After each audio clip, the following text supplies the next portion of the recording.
This elegant drop-leaf sofa table is easy to make.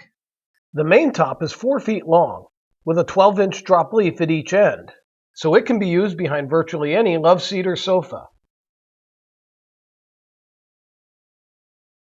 The project starts by gluing up the top, a little over 72 inches long.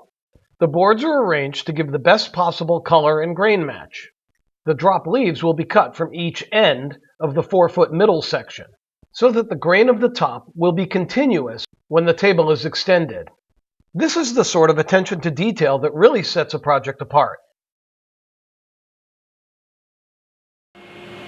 If at all possible, the apron parts should all be cut from the same board as well. Again, so that the grain pattern flows around the table base. Once all the parts are ripped and cross-cut to the final size, there's a fair amount of detail work to be done. So break out your dado set and set it up in your table saw. All 4 apron pieces get a 3/8 by 3/4 tenon on each end. Cut all the long shoulders first, with the dado stack set to 3/16 of an inch. Then raise the dado up to 1/2 inch and trim the ends of the shoulders to give you a 3-inch long tenon.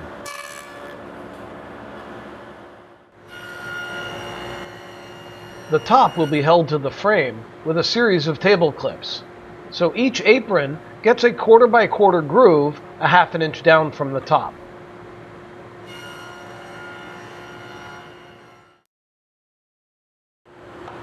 The leaves are held open by a runner that slides out from underneath, which are supported by a pair of rabbeted cleats. The safest way to make these wide rabbets is to cut 2 at once from a wider board. Start with the rip fence set at 3/8 of an inch away from the dado stack. Make a pass on each side of the part, then reset the fence and continue the groove. This will be ripped into 2 pieces later on. And finally, the clips themselves need to be rabbeted, 3/8 of an inch wide, leaving a 1/4 inch tab at the top.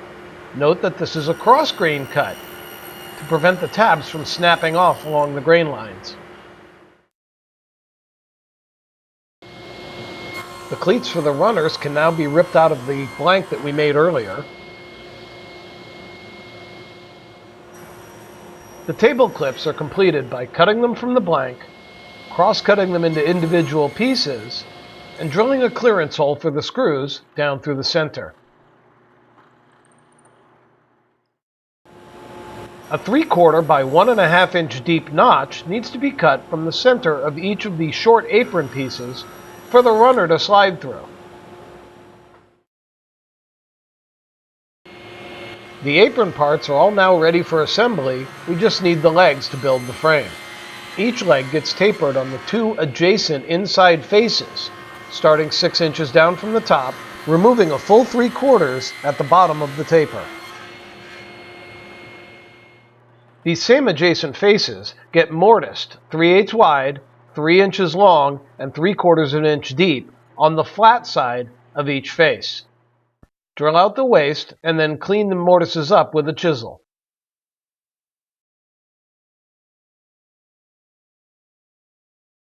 I prefer to cut my tenons just a little bit too wide for the mortise I intend to make.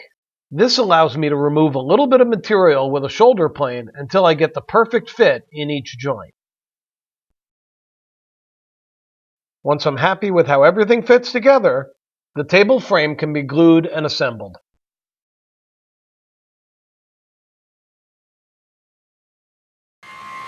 Now we can return to working on the top. It needs to be jointed and ripped to its final width of 14 inches. The ends squared up and the 2 12.5 inch drop leaves cut from each end of the blank. These 3 parts can now be milled to make the drop leaf joints. The drop leaf, or rule joint, is not particularly difficult to make. All you really need are matching cove and bead cutters. Start by cutting the bead profile into the ends of the main top part. Set the bit so the step at the top of the cut is a 1/4 of an inch deep. Be sure to maintain the orientation of your parts as you make these joints, to continue the grain pattern that we started with. The matching cove cut on the drop leaves is milled with the other bit, which is set so that it leaves a 3/16 inch flat step at the top of the cut. This will provide the proper clearance once the hinge is added. A pair of 1/16 inch drill bits gives me the proper spacing between the top and the drop leaf as I clamp them to my bench, getting ready to accept the hinges. Not all drop leaf hinges are exactly the same, so I highly recommend that you create a prototype joint to determine the exact spacing and layout that your hinges will require. I like to surface mount my hinges in location and then scribe the edges so that I know exactly where to make the mortise.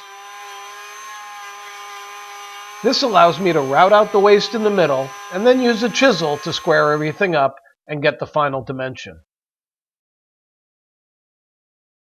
With careful work and attention to detail, your drop leaves should function perfectly. Our tabletop can now be attached to the apron. Clamp the frame centered on the main tabletop. The table clips we made screw to the underside of the top, but with their tab engaged in the slot that's in the apron. This will securely hold the top in place while still allowing for wood movement. The runners that support the drop leaves and their cleats can now be added. Both runners get a small turned knob added to one end. Then they can be slid into position on the frame.